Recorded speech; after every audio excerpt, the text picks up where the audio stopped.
So we now need to start to control our player.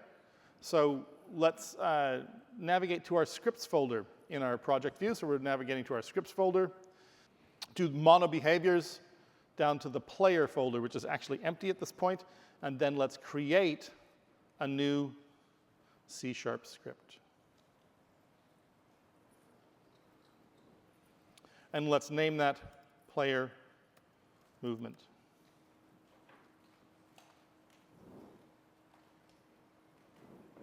Now, we want to use this player movement script, so let's grab that player movement script. And then I'm going to open the prefabs folder. You can just hold it over, and let's drop it onto the player. Make sure the player is selected. And then we can see that if we look at our player, we have the player movement script attached onto the prefab, not onto the instance in the scene. And then let's open that player movement script for editing. Before we go too far in the player movement script, let's have a look at what we actually want the script to do. As you can tell by the name, it's about the player movement, but we need to discuss how the player is going to move. Now, normally what we want is the player to be moving around and aiming for a destination. So normally we choose a destination, and normally the player is just aiming for that destination, so they will just normally be driven by the NavMesh agent aiming for the destination. But the animation isn't perfect, nothing's perfect, so what we need is some fine control when we approach it. In fact, when we're within the stopping distance of the NavMesh agent, we want to be, instead of moving, we're going to be slowing down. So within the stopping distance, rather than moving, we're going to be slowing down, and we're going to take finer control of the character there. But within a very small radius, so this is going to be right next to where we're the destination, we don't want to be slowing, we want to be stopping. And at that point, we're just going to set the character's position to the destination so that we know that we're exactly at the right point. So that's going to be useful for things like when we're picking up an item, we don't want to be slightly off and sort of reaching for air, we want to be in the right place. Now, it should be noted that this is not to scale. So the player is going to be at a very, very fine distance before they're stopping, and it's going to be the stopping distance, which is only 15 centimeters if we set it before they slow down. So most of the time, it's going to be the NavMesh agent and the animator moving it, but then when we get very, very close, we're going to control it ourselves. So let's have a look at how we do that with the player movement script. First off, the thing I want you to do is remove the gubbins from the class. I've been told that gubbins is not an American word. It just means rubbish. We're not going to use the update straight away. We're not going to use start straight away. Whenever we create a new script like this, we're going to remove the gubbins first. OK. So the next thing we need to do is we're going to be using the event system, as we've talked about. And in order to do that, we need to include a new namespace. So at the top of your script, next to where it says using Unity Engine, you need to include a new namespace, which is using Unity Engine dot event systems. Not events, but event systems.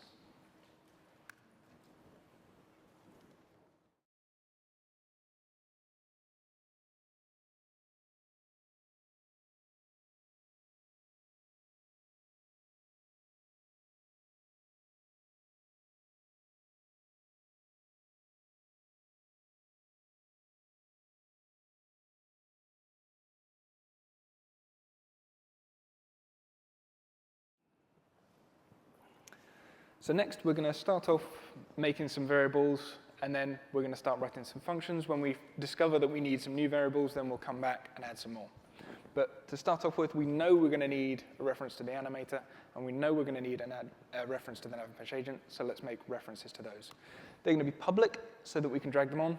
It's going to be a public animator, which we will call animator. Notice capital A for type, lowercase a for name. And we're going to have a public NavMesh agent, which we will call agent. OK, so let's have a bash at writing our first function and see how far we get. So we're going to create a private void called start. I'm sure you're all familiar with the start function. And we're going to do a little bit of setup in there. So the first thing we need to do is we are not going to allow the NavMesh agent to rotate our character. We're going to do that ourselves. So for all of the game, we're going to turn the NavMesh agent's ability to update the player's rotation off. To do that, we say agent.updateRotation equals false.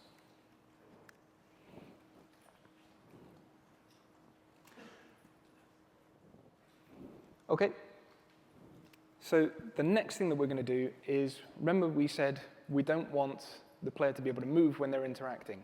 Now, in addition to stopping the player from moving when they're bending down for an item or something like that, we're going to have a little pause whenever the character is interacting with anything. So even when they're just approaching a picture and talking about it, we don't want them to sort of talk about it and then instantly run off. It's nice to have just like a half-second pause while they're interacting.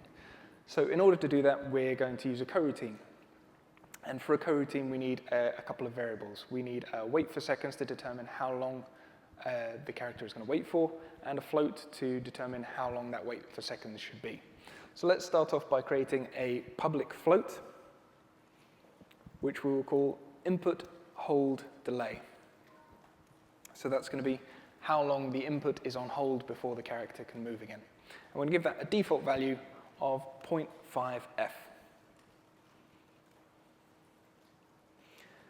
Now, as I said, we're using a coroutine, so we need a wait for seconds variable for that. So we're going to create a private wait for seconds variable.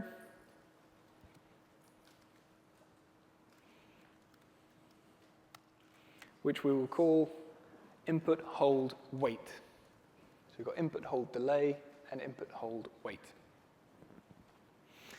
So now we can return to the start function, and we can set up our input hold wait based on the delay.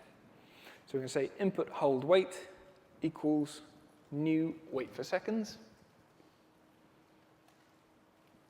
And the amount of seconds we're going to wait for is the input hold delay. Excuse me. Right, next, the character is going to be moving around in the scene. So we know that we're going to need to determine destinations for the player. And for that, what we're going to do is we're going to store a vector 3 of where the player is aiming for, the destination. So let's create a new private variable. And this one's going to be a vector 3, which we will call destination position.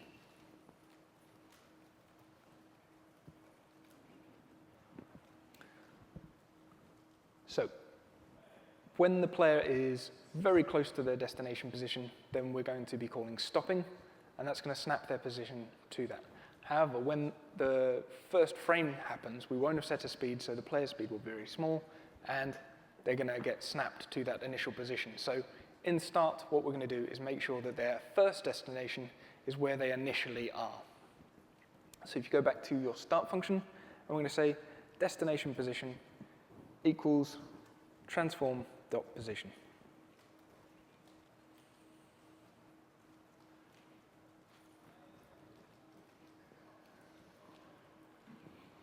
Okay, next we're going to create another function, and this one is going to be onAnimatorMove. So again, it's private void onAnimatorMove, and no parameters in the parentheses. Incidentally, if I say brackets instead of parentheses, sorry, that's me being English. Right, so this is the bread and butter of how our character is going to move. Normally, we can have the NavMesh agent moving the character, or we could have the animator moving the character using root motion. But what we're going to do is we're going to combine the two things together. What we're going to do is we're going to set the speed of the NavMesh agent based on how fast the animator wants us to move. So we're going to set the speed of the animator based on some calculations. Then the animator is going to say, OK, I'm going this fast. I should be playing this animation. It's going to have this much root motion. But instead of using that root motion directly, we're using onAnimatorMove to override that root motion. And instead, we're going to set the velocity of the NavMesh agent to that root motion. So it's going to, technically, it will be the NavMesh agent moving the character, but it will be moving it at a rate determined by the animator. OK, so let's see how we do that. As I said, we're setting the NavMesh agent's velocity. So that's agent.velocity. And we're going to set that equal to animator.delta position divided by time.delta time. So the animator.delta position, that is how far the character wants to move this frame. And time.delta time, that's the time between frames. So all we're doing here is we're actually saying speed equals distance divided by time.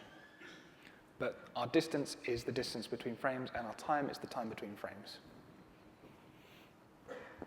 And that's all we need to do for onAnimatorMove, but we do have quite a lot more to do still in this class. We still need to deal with all of the slowing, moving, and stopping. And we're going to deal with that in update. So we'll create a new function, which is private void update.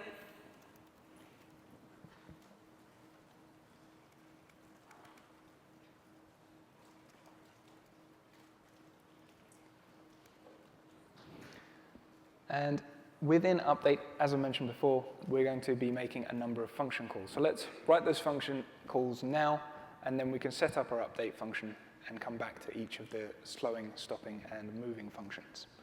So the first priority, the first thing that we should be checking is whether we need to stop. So we're going to make a new function, private void stopping.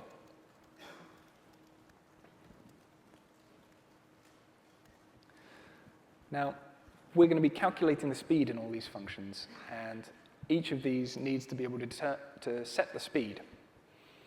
But the speed is going to be in the update function, and that's where we're going to control it. So what we actually need to do is make sure that this can affect the speed. So we're going to give it a parameter, and that parameter is the speed, but since we need to affect it, we're going to make it an out parameter. So you may have come across this before with raycasting. You remember it's out raycast hit, and that's because you want to affect the raycast hit within the function. Same is true here. It's out float speed because we're affecting the speed within the function. Okay, next we need our slowing function. So that's going to work very similar. It's private void slowing. And again, we do need to affect the speed. So we're going to have the same parameter there.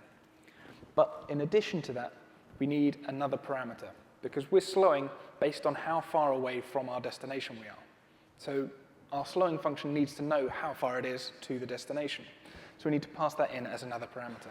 That's going to be a float parameter, which we will call distance to destination.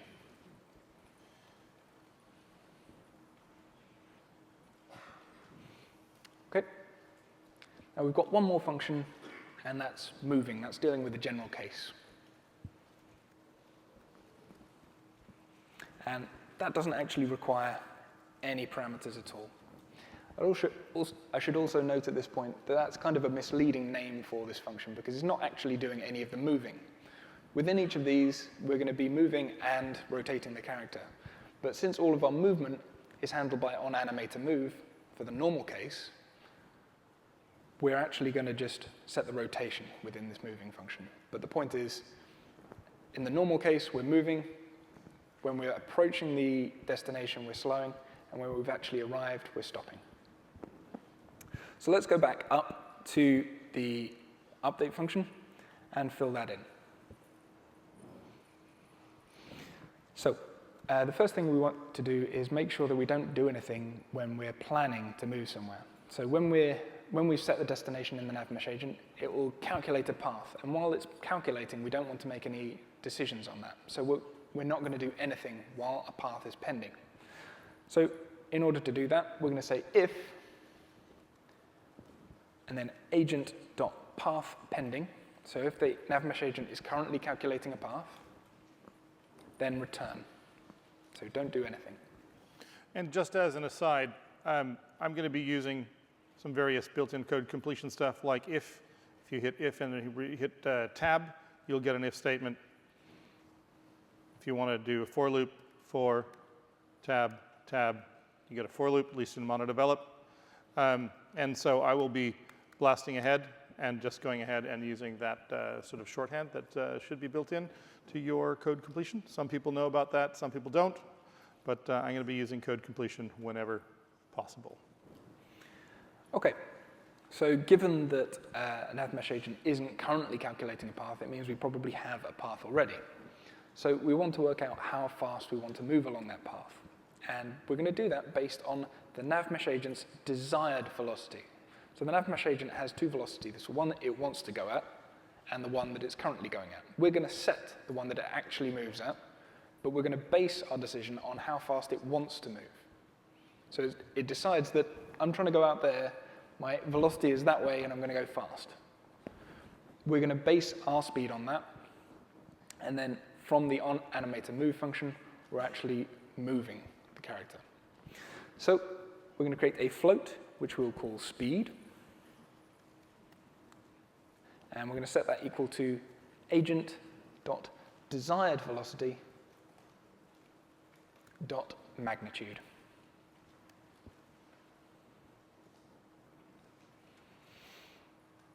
Okay. So next, what we need to do is start making decisions about which function we're going to call. Are we stopping, are we slowing, or are we moving? So the first priority is to call stopping. So we need to check if we should do that first. And we need to do that if we're very, very close to the destination. So how close do we need to be? Well, we need to be at least within the stopping distance, but we want an even smaller radius. So what we're going to do is we're going to create a number that makes a proportion of that stopping distance. So if we return to our variables, and then at the bottom, we're going to make a private constant float.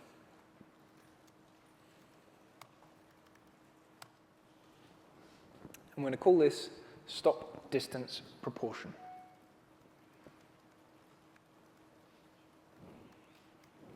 I'm going to set this to 0.1f.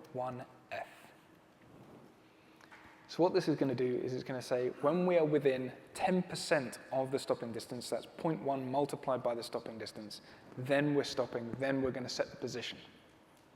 So that's actually going to only work out to be 1.5 centimeters. That's going to be very close in our game world, so we're not going to see any snapping, hopefully.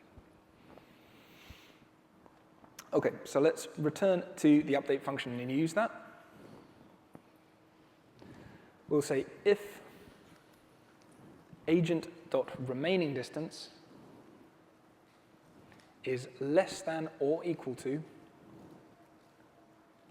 the agent.stopping distance multiplied by the stop distance proportion.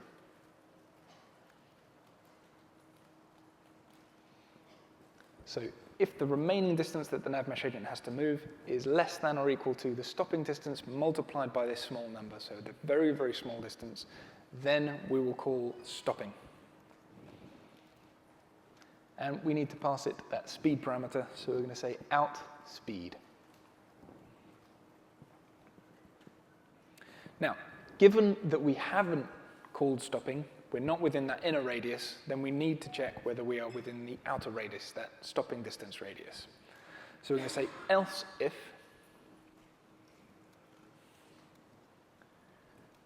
agent.remaining distance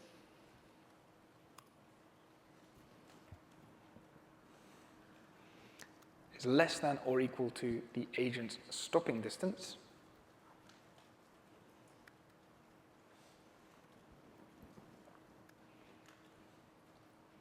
then we want to call slowing. So within the braces, put slowing. And again, we need to pass it the speed parameter, so that's going to be out speed. And we also need to pass it the remaining distance to the destination, so that's going to be agent.remaining distance.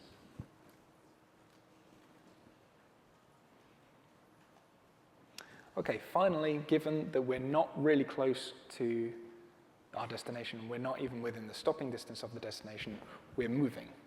But we only want to be moving if we're going fast enough. If we're stood completely still, but we're not near our destination, we don't want to spin around really fast. We want to be moving before we start turning. So in order to do that, we're going to check how fast we're currently going. So we're going to say else if our speed is greater than some number. Well, we haven't set that number yet. How fast do we need to be going before we can turn? So let's create a variable for that.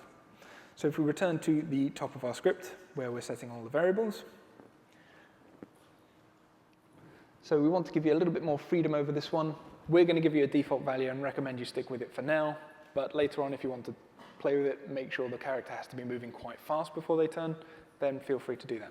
So we're going to make a public float.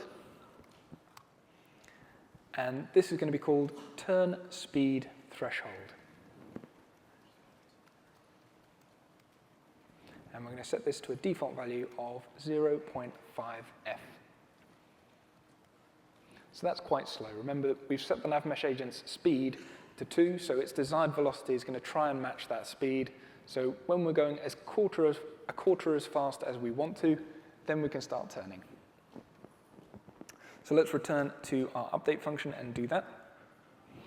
So let's replace that with turn speed threshold. Now, given that we are going fast enough, then we can call our moving function.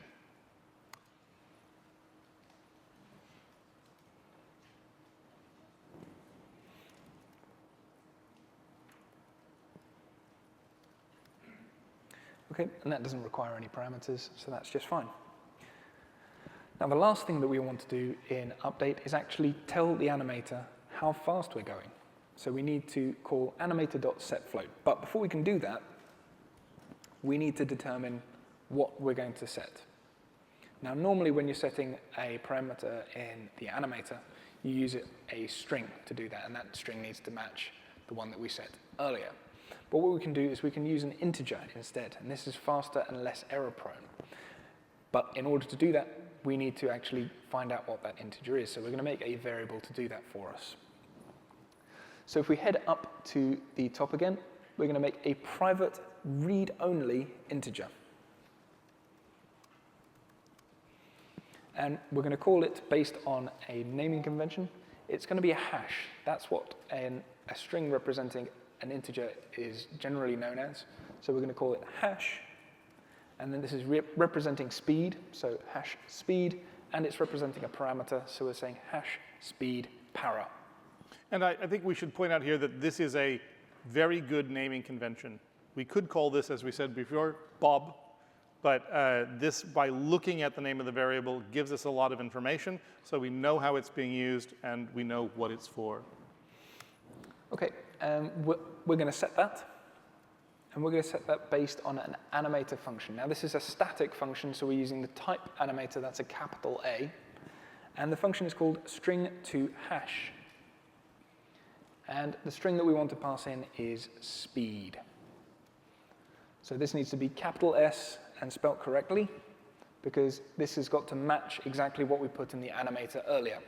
If, like you daring fellows may have used Bob, call it Bob. But hopefully all of you used speed, and we can use speed. Now, before we go back into our update, we also need to know one more thing. And that is how fast we are going to set the speed parameter. So Mechanim has, or the animator system, sorry, has a system for damping your parameters. So that means that rather than setting things very quickly and snapping to a certain speed, it will gradually move to the speed.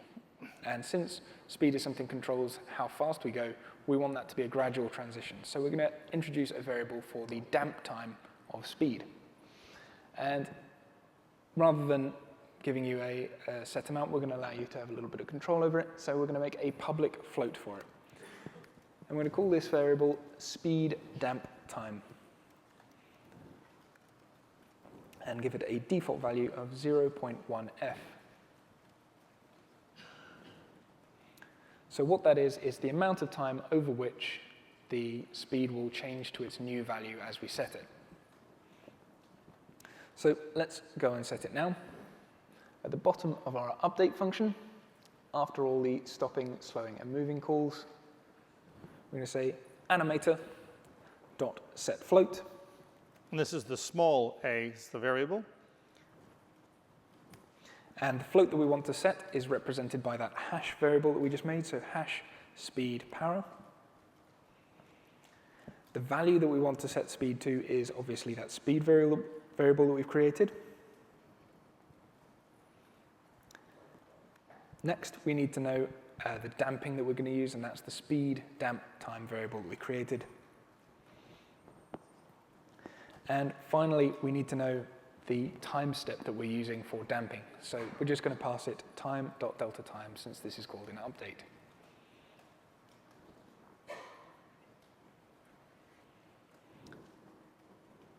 Okay, that's the end of the update function, so let's move on to what happens in our various stopping, slowing, and moving functions.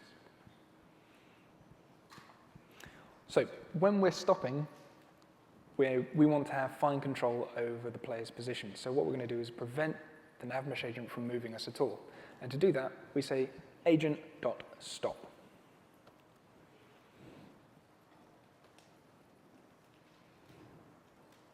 Next, as I said, we want to snap our player's position to the destination that it's aiming for. So what we're going to do is call transform.position equals destination position. So we're snapping to that final place that we're aiming for.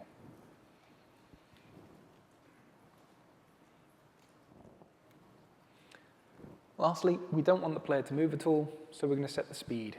And since we don't want him to move, we're going to set the speed to 0. 0f, I should say. Okay, that's all we're going to do in stopping for now. We are going to come back to that function in a bit. But for now, that's all we're going to do.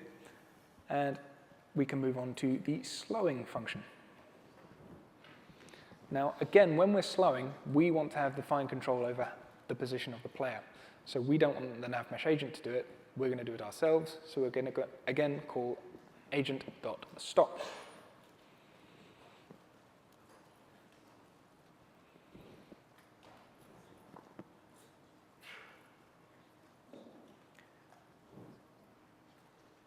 Okay. So next, what we're going to do is we're going to work out the player's new position. So to do that, we're going to use the move towards function. So we're going to gradually move the player's position towards its destination and set the speed based on that. So we're going to say transform.position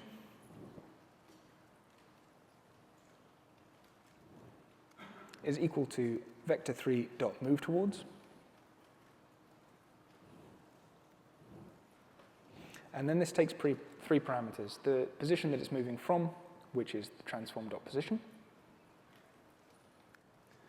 the position that it's moving towards, which is the destination position, and lastly, how fast it's going to do that. But we haven't determined how fast we want to slow down yet, so we need another variable for that. So let's head back up to the top of the script and create a new public float. And this one we're going to call slowing speed. And we're going to give it a default value of 0.175. Again, we'll let you tweak that later if you want to, but I recommend that you leave it where it is, since it can cause some funky spins and stuff if you don't have the correct value. So let's go back down and use that. We're within our slowing function. At the end, we're going to say have the slowing speed multiplied by time.delta time.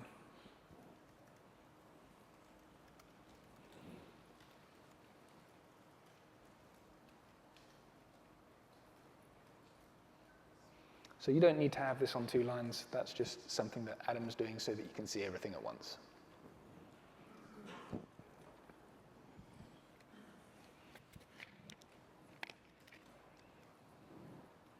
Okay, we've got one more thing to do in the slowing function, and that is calculate the speed. But before we can do that, we need to know how close to the destination we are. Well, we already know how close we are. We've got the distance to the destination. But how close are we compared to the stopping distance? Like, if the stopping distance is here and the destination is here, how far as a proportion are we? Because we want to be moving at 0 speed there, and we want to be moving at our slowing speed there. So we need to work out the proportional distance.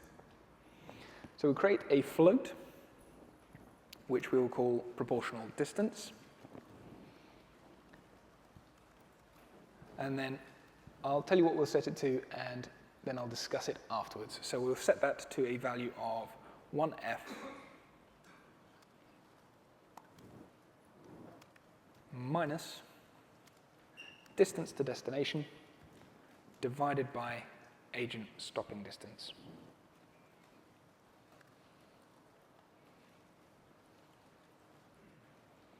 Okay, so what's that going to give a value of?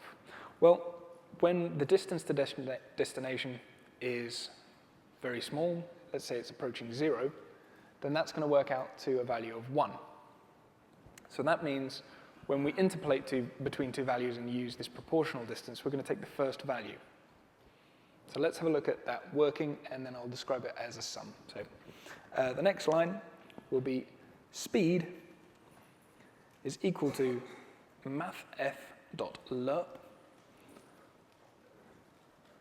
and the first value that we're interpolating between is the slowing speed, and the second value is 0. And we're going to do that based on the proportional distance. So how's that going to work? Well, when we're interpolating, a value of 0 will give us the first value, and a value of 1 will give us the second value. Values in between those will be an interpolation of the two values. So when our proportional distance is 1, we'll get a value of 0. So when the proportional distance when the distance to destination is very small, we'll be setting the speed to a very small value. When the distance to destination is close to the agent stopping distance, then this will be setting a speed that is close to the slowing speed. Okay, so that's all we need to do for slowing. Let's move on to the moving function.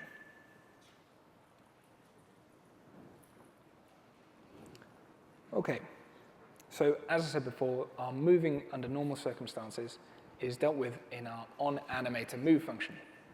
So all we want to do here is rotate, and we're going to rotate to the direction that the NavMesh agent wants to move in.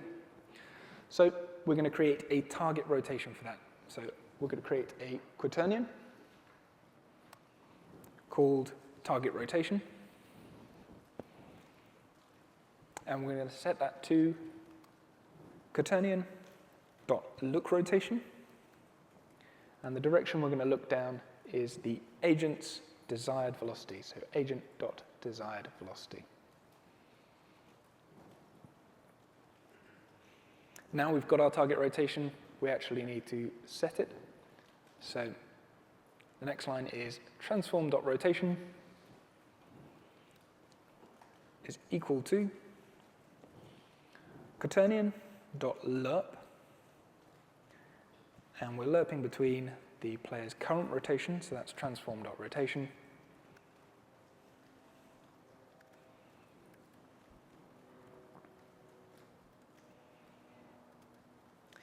and the player's target rotation.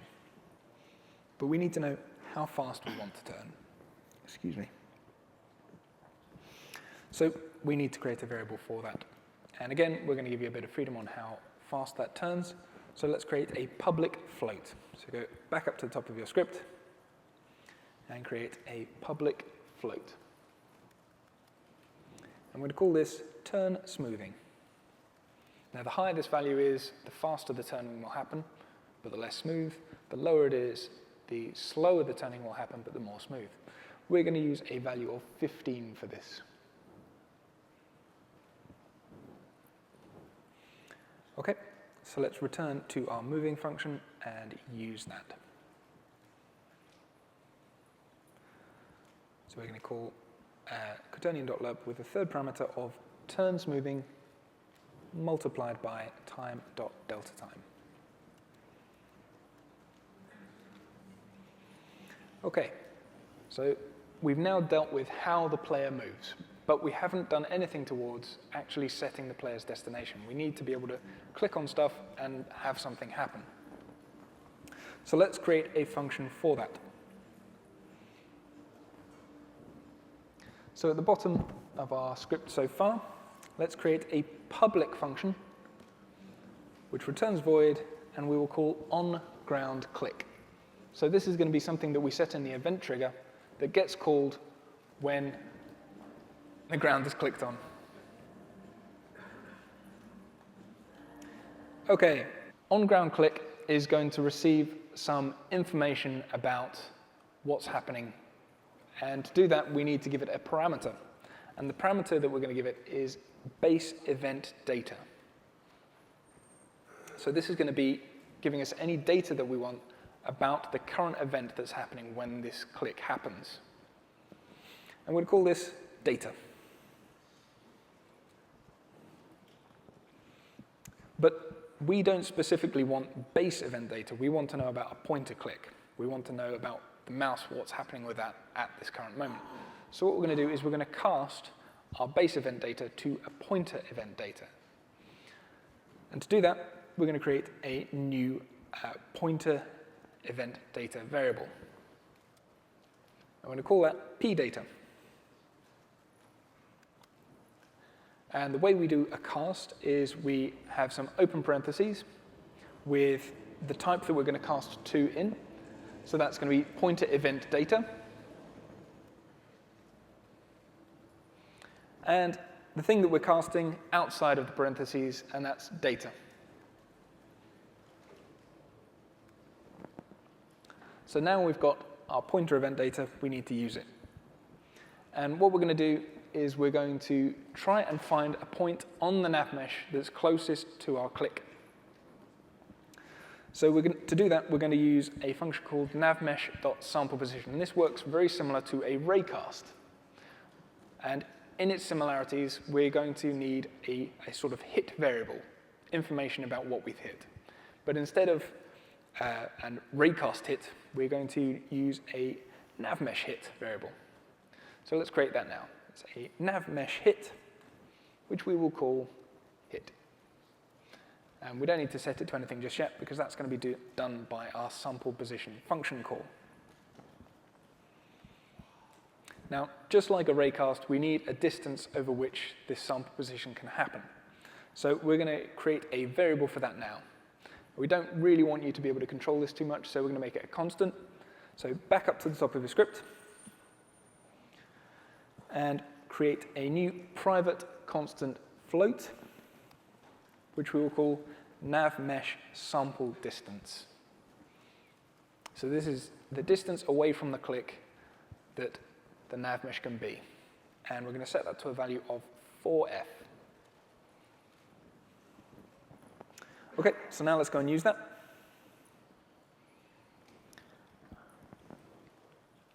So remember I said that the NavMesh.samplePosition function works like a raycast? Well, it also returns a bool for whether or not it's hit anything like a raycast. So we're going to call this function within an if statement. So we're going to say if NavMesh.samplePosition. Now, this takes a number of parameters, so I'm going to go through all of it and then summarize afterwards. The first parameter is pdata dot pointer current raycast dot world position. The next parameter is out hit. The next parameter is our sample distance, so that's NavMesh sample distance. And finally, the areas that we want to check, and we want to check all the areas, so it's going to be NavMesh.allAreas.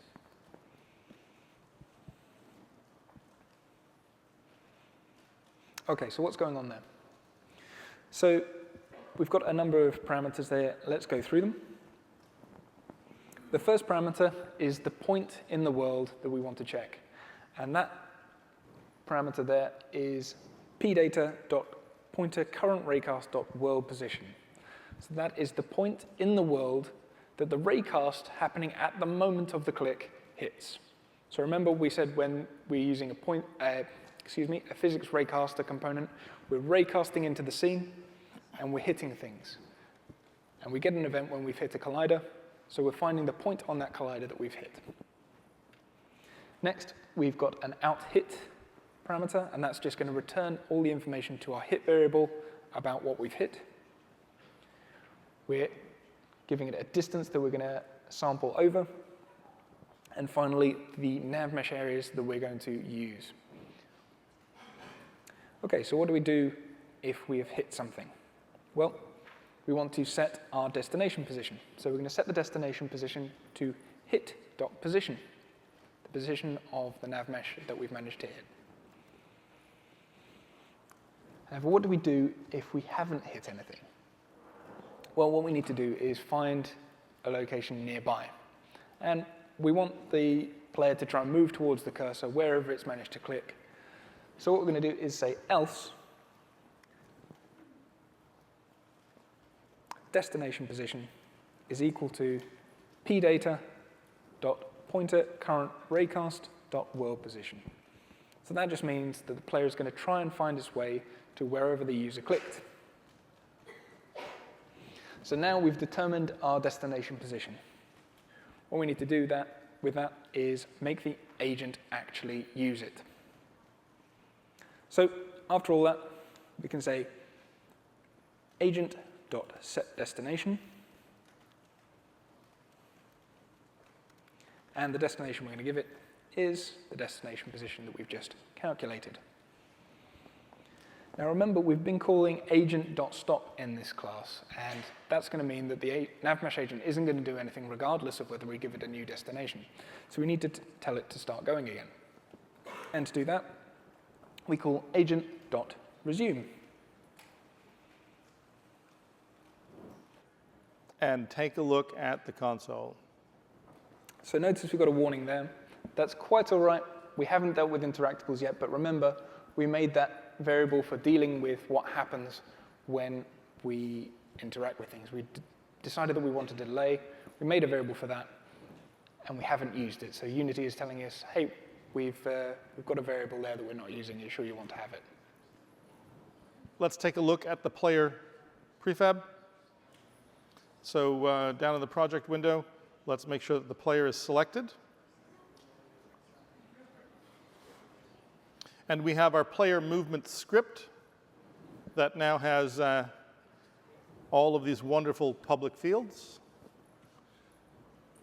We just need to populate our animator and our agent.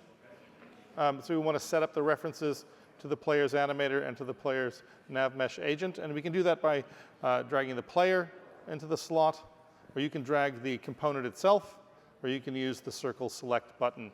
So we want to make sure that the animator is set up, and we want to make sure that the agent is set up. The next thing we want to do is set up the reference to the event trigger that we left empty on the security room game object. So we want to navigate back to the hierarchy, and we want to select the security room game object and take a look at the event trigger. So the event trigger needs an object that runs a script. In this case, we're going to be using the instance of the player in the scene. So look at the player in the hierarchy in the security room, and with the security room selected, drag the player into the object field. So referencing the player, the function we want to call on the player movement is the on-ground click. And so what this is saying is that the pointer click event is going to be looking at the collider, the mesh collider on the security room. When it gets an on-click event, it's going to find the player and say to look at the player movement script on the player, and it's going to use the on-ground click.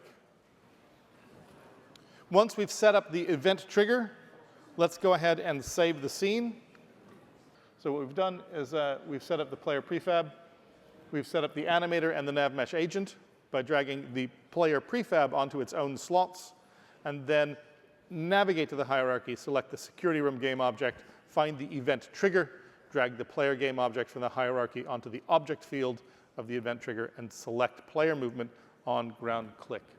And then, don't have your volume up too high, please. Save the scene and test.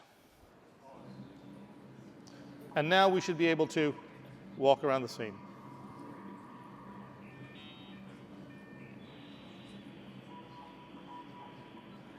And we can see that where we click, she turns to the location, and it's snappy, but it's not instant. So there is some smoothing going on there, and she can walk around. But now if we click on the guard, we click on the laser gate, we click on the exit, nothing happens. So we're not getting any interactable clicks that are working. So go ahead and exit play mode, please. And then let's return to our player movement script so that we can work on interaction. Okay, so the first thing that we want to do is we want to know what we're actually heading for. We're going to click on an interactable. We need to know what that interactable is when we're heading for it. So let's create a variable to store that. So at the top of your script, create a new private variable, which we will call current interactable. And that is going to have the type interactable. And just because I have this great tendency to try to make it interactable, it isn't. It's an interactable with an A. So interactable, and we want current interactable.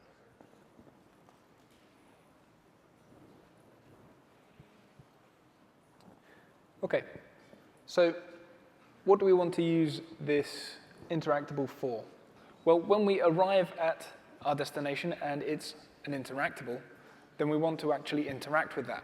So let's deal with that first. Let's go up to the stopping function. And after everything that we've got, we want to determine if we're currently heading for an interactable. And the way we do that is, do we have an interactable that we're heading for? So we're going to say if current interactable, then we'll do some things. So what do we want to do when we arrive at an interactable? Well, we want to make sure we're heading in the right direction. We want to be facing the direction that the interaction location sets for us. So we're going to say transform.rotation equals current interactable dot interaction location dot rotation.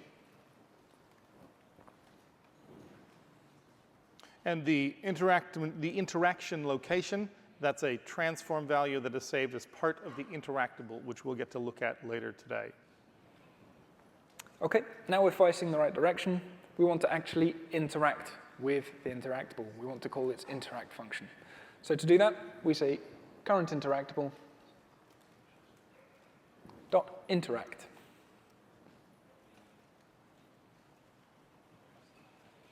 Now we want to make sure this is only called once, so we're only going to set an interactable when it's clicked on.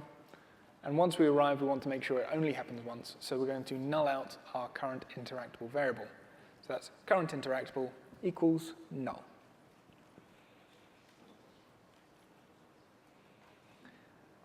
Now at this point, we need to wait for the interaction to happen before we do anything else. So we need to block the input. So we need a variable to make sure that we don't accept input when we're interacting. So up to the top of your script again. And we're going to create a private bool variable, which we will call handle input. Now by default, we want to be able to handle input. It's only when we're interacting that we don't. So we're going to give it a default value of true. This is important if you want to be able to play your game. Okay, and the other thing that is going to control whether or not we can move is whether or not we are in an animator state that is tagged with locomotion. So we need to know whether the current state that we're in is a locomotion state. And we do that with the same hash method that we used for the speed para. So we're going to create a new private read-only int. And this time it's hash locomotion. And this one isn't a parameter, it's a tag. So we're going to say hash locomotion tag. However, we set it in exactly the same way as we did before. So that's going to be equal to animator, capital A because it's a static reference to the class, dot string to hash. And the string that we're passing it is locomotion unless you decided to use Bob.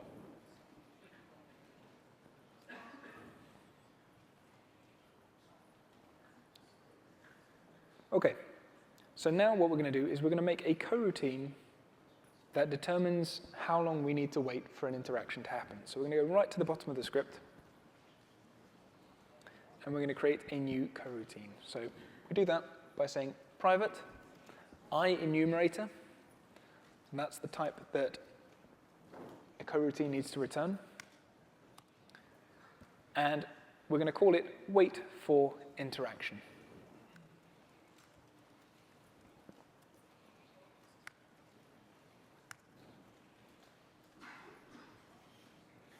So since we are waiting for an interaction to finish, we know at this point we don't want to handle any input. So we're going to say handle input equals false. Then at the end of the function, once we're finished waiting for an interaction to happen, we know that we can use input again, so we're going to set handle input back to true. However, we've got some stuff to do in the meantime that is going to determine whether or not we can.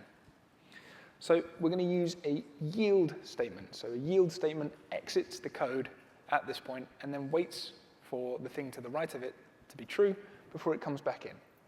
So in this case, what we're going to say is yield return, and then we're going to use that input hold wait variable that we made near the start. That's going to be making us wait for a certain amount of time once we've clicked on an interactable, because that's when we're going to call this coroutine. And remember that the input hold wait is a wait for seconds. And if you've used coroutines before, you might say yield return new wait for seconds and then a time. The reason that we're caching it in this case is that we aren't constantly creating a new wait for seconds every time we hit this function, hit this coroutine. So we've created it in start, we've cached it, and now we're using that wait for seconds here. Okay, so the other thing that we need to wait for is that we need to be in a locomotion state. So to do that, what we're going to do is we're going to use a while loop. And we're going to say while we're not in a locomotion state, let's wait. So we're going to say while animator dot get current animator state. Remember, that's the lowercase a because it's the variable type. So our current animator state info, get current animator state info. And we're going to get that on the base layer. So we give it the base layer's index, which is 0. Now, of that state info, we need to find the tag hash. That is going to be the thing that we compare to our locomotion tag hash. So we say animator.get current animator state info dot tag hash is not equal to, so exclamation mark equals hash locomotion tag. So while our current state is not one that has the locomotion tag, then we need to do something. And in order to wait a single frame, all we do is we say yield return null. So what's happening here is every frame that we are not in a locomotion state is entering the while loop. Then it's waiting a frame and checking the condition again, waiting a frame, checking the condition again, until we are in a state that has the locomotion tag, and then we'll go on to outside of the while loop, which will set our handle input to true. So let's put a call to that coroutine. And this is back up in our stopping function, where we're just dealing with what happens when you click on an interactable. So after we null out the interactable, we're currently interacting, so let's put the wait there. But we need to call start coroutine in order to do that.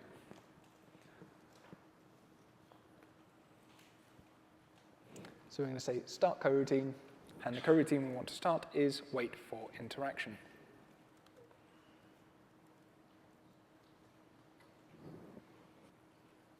Okay, so that's dealt with what happens when we arrive at an interactable. But what about when we're approaching one, when we're slowing down? Well, we don't want to be approaching it from one angle and then instantly snap our rotation to face the same direction as the interaction location. We want to slowly interpolate towards that rotation so that it looks more natural. So we're going to put in some code in our slowing function in order to change the character's rotation.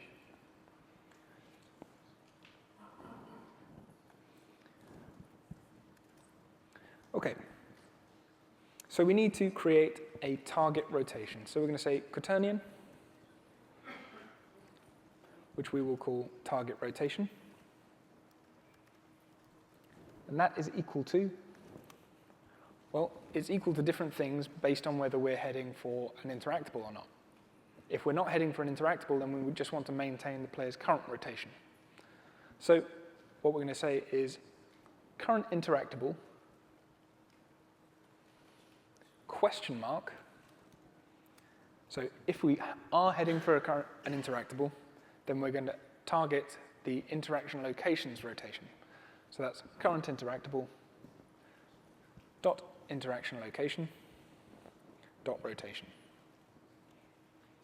But what about if we are not heading for an interactable? Then we need to deal with the other case. So after the interaction location rotation, put a colon, and in that case, we just want to maintain our current rotation. So that's transform.rotation.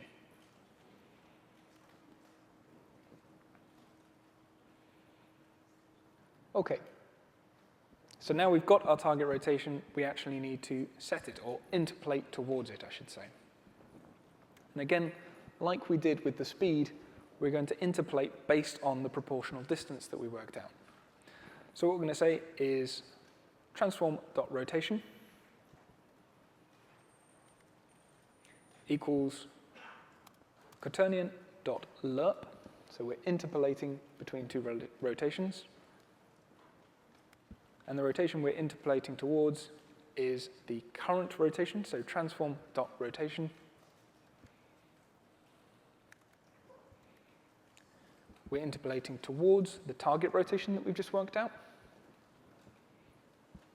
And we're interpolating by an amount based on the proportional distance.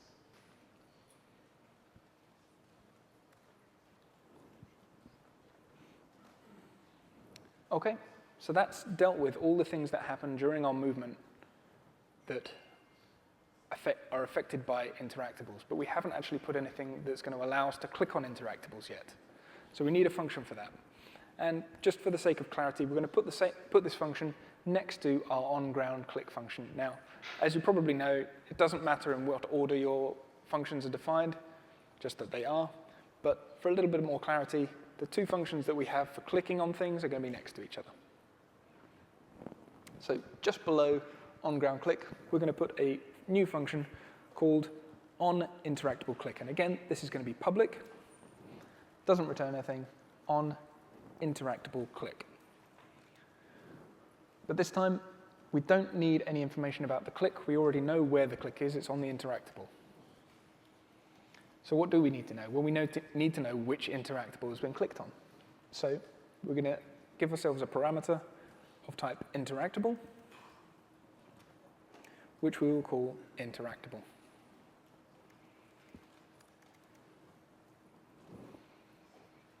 What do we want to do when we've clicked on an interactable? Well, first of all, we need to make sure that we're currently handling input. If we're already interacting with something, we don't want to handle any more input, so we're going to check that handle input variable that we created. So we're going to say if not handle input. So if we can't handle input, then just return out of this function. Don't do anything. Assuming that we are handling input, what do we want to do? Well, we want to store the interactable that we're heading towards. So we're going to set our current interactable variable to the interactable that has been passed into this function.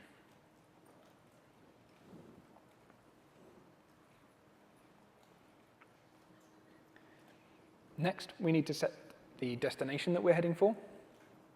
So that's destination position equals current interactable dot interaction location dot position. Now that we've set our destination, we want to do exactly the same thing that we did in our on-ground click function. We want to make sure that the NavMesh agent is now heading for it. So if you scroll up just a little bit, you'll see at the bottom we just set the destination based on our new destination position, and we resume the NavMesh agent. So we're just going to copy those two lines and put them in our onInteractableClick function.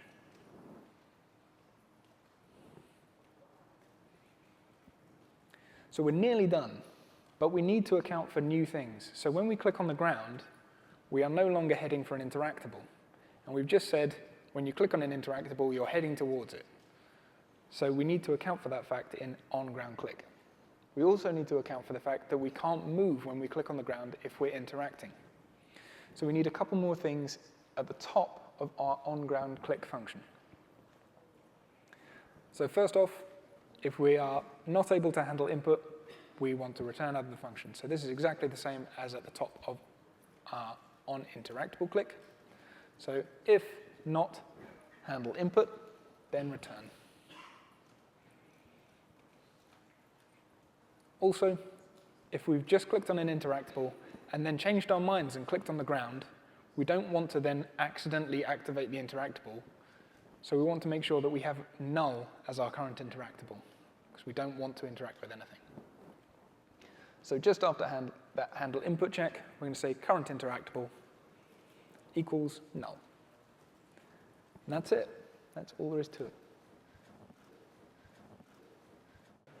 The next chunk is going to be working with interactables. The interactables, along with conditions and reactions, have been supplied to our team. We need to set them up to work with our new player click-to-move system. So note that we will be taking the role of developing these systems later in this session. So let's go ahead and set one up. We're just going to set one in this room. We're going to set the Picture Interactable up. So let's return to Unity and navigate to the hierarchy and select the Picture Interactable. And this is a Picture Interactable, but isn't quite set up yet. And let's find the event trigger. So there's an event trigger on this. And let's drag that player game object. And we're talking about the instance again, in this case, the instance of the player in the scene. And in our architecture, we have a player in every scene. They don't stay in the persistent scene, they stay in the scene, which allows us to give scene references. So let's grab that player, and we're in the Picture Interactable and the event trigger on the pointer click event. And let's drag the player into the object field. And then let's select as the function our player movement, and not on ground click, just giving some space down here, on interactable click, and it takes a static parameter because we have to give it the interactable. Remember, we have a parameter for our on interactable click. And because of the nature of how we have set up these and removed these, it automatically finds the Picture Interactable. In theory, if you were setting this up yourself, that would say none. So we now need to set an interactable parameter to send, and what we want to say is which interactable? Well, the interactable we've clicked on.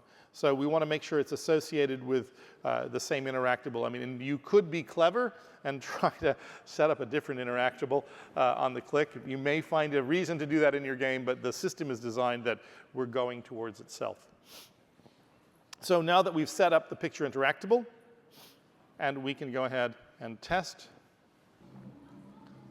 And what you should be able to find is not only can you walk around the world, but if we click on the picture, we walk over to the picture, we go to the destination.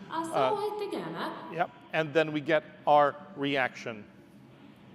And the guard could be set up, the laser gate, the door. We're not going to do those right now, because just for a matter of time, but they're all set up in the same basic concept, where we have the interactable looking for the player and selecting the player on interactable click.